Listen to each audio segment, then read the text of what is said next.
শুভ গণেশ চতুর্থী।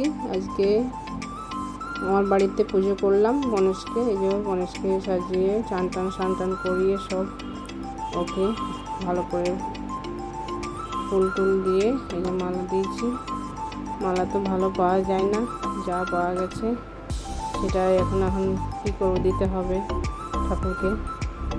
যা পাওয়া গেছে এই যে প্রদীপ জ্বালিয়ে দিয়েছি।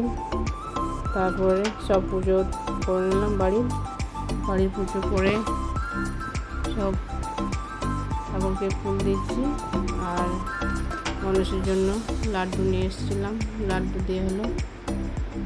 তারপরে আমি চলে যাচ্ছি এখন আমার ছেলের বন্ধুর বাড়ি, নিমন্ত্রণ। এই যে বন্ধুর বাড়িতে চলে এসেছি।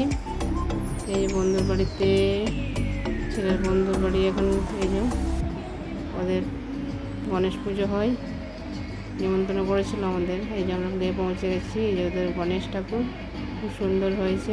গণেশকে প্রণাম জানালাম, সব ভালো রাখো, সবাইকার ভালো করো, তার প্রার্থনা জানালাম সবার কাছে। তারপরে আমরা গণেশকে একটু ভালো করে লিখে নিলাম। আর ভালো করো, সবার ভালো করো গণেশ কত। এই যে এখানে সব তখন সন্ধ্যা আরতি হচ্ছিল, একটু আরতিটা দেখে নিলাম।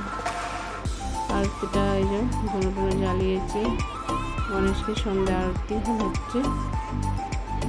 অনেকগুলো বাচ্চা ছিল, সত্যি খুব ভালো ছিল। এখানে সব পাড়ার মধ্যে তো সব বাচ্চারা ছিল, খুব ভালো লাগছিল সবার সাথে। আজ তো সবার সাথে মিষ্টি সেরকম পারেন না, তবু কী করা যাবে। ও ভালো লাগছিলো ওগুলো দেখে, আমারও ভালো লাগছে। এই তো এরকমভাবে সব খিচুড়ি খেতে বসেছে। গোবিন্দভোগের চালের খিচুড়ি, আলুর দম, পায়েস হয়েছে, খেতে খুব ভালো হয়েছিল খাবারটা। এই যে আয়ুষ বসেছিল, তখন ভিডিওটা করলাম। তারপরে আমরা সব একটু ঘুরে সব দেখে নিলাম এই যে পাশে। তারপরে এই যে এখন ঠাকুরকে আমরা এখন বাড়ি যাচ্ছি, ঠাকুরের সাথে একটু প্রণাম জানিয়ে নিলাম।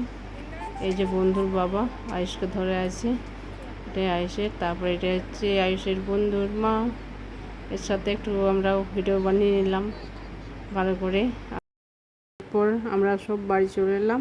আবার অবশ্যই ভালো লাগলে লাইক, কমেন্ট, সাবস্ক্রাইব করবে সবাই। Bye bye.